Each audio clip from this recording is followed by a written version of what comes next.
বিপুল পরিমাণে গাঁজা পাচারের আগেই পুলিশের হাতে ধরা পড়ল মহিলা পাচারকারী। 22 কেজি গাঁজা সহ এক মহিলাকে গ্রেপ্তার করল মালদা মানিকচক থানার পুলিশ। বুধবার ধৃত মহিলাকে জেলা আদালতে পাঠিয়ে গাঁজা চক্রে আরও কারা যুক্ত খোঁজ চালাচ্ছে মানিকচক থানার পুলিশ। পুলিশ সূত্রে জানা গিয়েছে, ধৃত মহিলার নাম কল্যাণী সেন, কোচবিহার জেলার সাহেবগঞ্জ থানা এলাকার বাসিন্দা।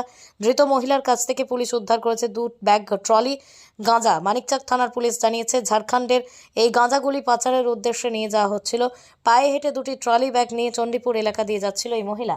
নাকা চেকিংয়ের কর্তব্যরত পুলিশ কর্মীরা এই মহিলার ব্যাগ তল্লাশি চালাতেই বিপুল পরিমাণ গাঁজা উদ্ধার হয়। প্রাথমিক জিজ্ঞাসাবাদের পরিমাণে জানতে পারেছে এই গাঁজা ইংলিশ বাজার ও কালিয়াচক থানা এলাকায় পাচারের উদ্দেশ্যে ছিল। আর বুধবার ধৃত মহিলাকে 7 দিনের পুলিশি হেফাজতের আবেদন জানিয়ে মালদা জেলা আদালতে পাঠিয়েছে মানিকচক থানার পুলিশ।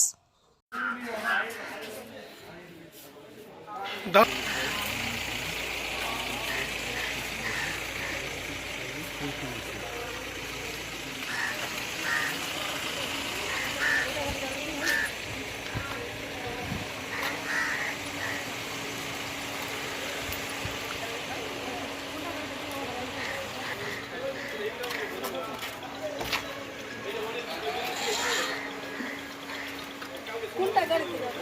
এই গাড়ি কোনটা যাবে গো?